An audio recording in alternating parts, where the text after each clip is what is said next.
The books of 1st and 2nd Chronicles.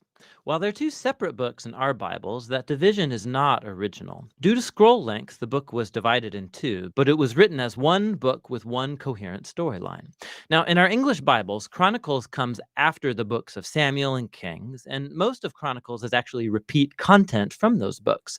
And so most modern readers, when they come to Chronicles, they think, wait a minute, I just read all of this, and so they skip it. And that's a shame because this book is really unique and important in the Bible. In the traditional Jewish ordering of the Bible, Chronicles is actually the last book because it summarizes all of the Jewish scriptures. The first word in the book is Adam, the first character at the beginning of the story, and then the last paragraph announces the return of Israel from exile.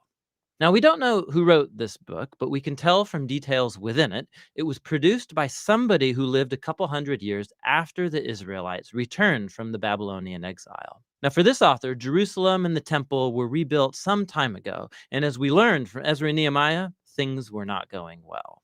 The great prophetic hope was that the city and the temple would be rebuilt, that God would come to live among his people, the Messianic king would come, and all the nations would come live under his peaceful rule, and none of that has happened. And so the author of Chronicles has reshaped these stories of David and Solomon and the kings of the past in order to provide a message of hope for the future. And we'll see that he's designed this book to emphasize two clear themes.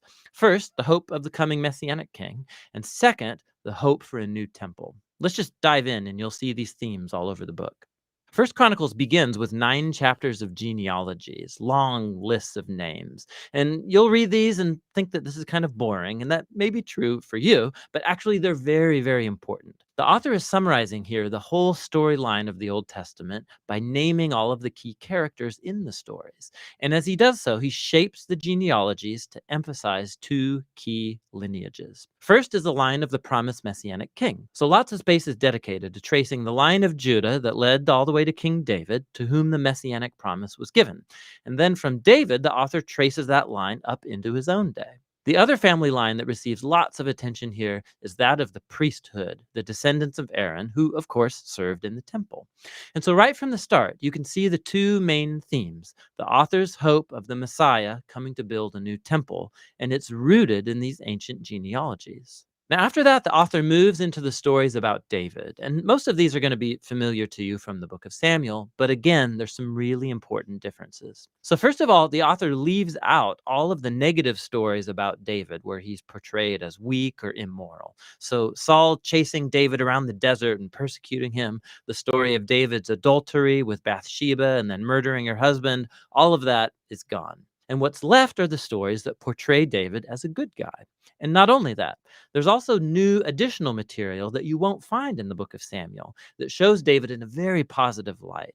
So there's a large block of chapters where David makes preparations for the temple. He arranges resources and builders and Levites and choirs. And not only that, the author also portrays David as a Moses-like figure. God gives David plans for building the temple just as he gave plans to Moses for building the tabernacle. So why all this new material about David? The author's not trying to hide David's flaws. He knows that anybody can go read about them in the book of Samuel. Rather, he's trying to portray David as the ideal king in order to make him an image or a type of the future Messiah from the line of David. It's very similar to how Jeremiah or Ezekiel spoke of the coming Messiah as a new David. This is most clear in how the author retells the story of God's covenant promise to David in 1 Chronicles 17. When you compare this story with its parallel in 2 Samuel 7, you'll see that the author of Chronicles is highlighting that neither David, nor Solomon, nor any of the kings from his line were the Messianic king, and that when the Messiah does come, he will be a king like David. And so for this author, these stories about David from the past are what sustain his hope for the future. After David dies, we move into 2 Chronicles, which focuses on the kings that lived in Jerusalem. And again, there's lots of overlap with 1st and 2nd Kings, but there are many key differences. So the author has left out all of the stories about the kings of northern Israel, so he can just focus on the line of David. And there's lots of new material about these kings from David's line. He highlights the kings that were obedient to God, and he adds new stories about how their obedience led to success and God's blessing. But he also adds new stories about kings who were unfaithful to God. They didn't follow the Torah, they led Israel to worship idols, and these kings face horrible consequences, all leading up to Israel's exile, a mess of their own making. And so this whole section becomes a series of character studies where the author wants later generations of Israelites to learn from their family history and so become faithful to their God and the Torah. Now, the book's conclusion is really unique too.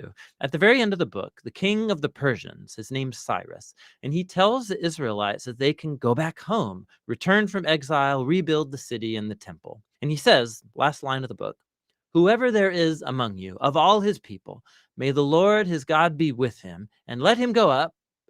And that's how the book ends, with an incomplete sentence. Now, of course, the author knows about the first return from exile and the stories of Ezra and Nehemiah, but clearly, in his view, the prophetic hopes of Israel were not fulfilled in those events.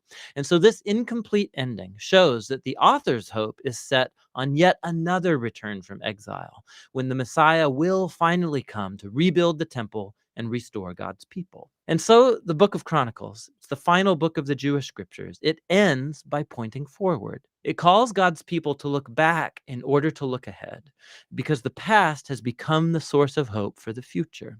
So Chronicles concludes the Old Testament as a story in search of an ending. And that's what this book is all about.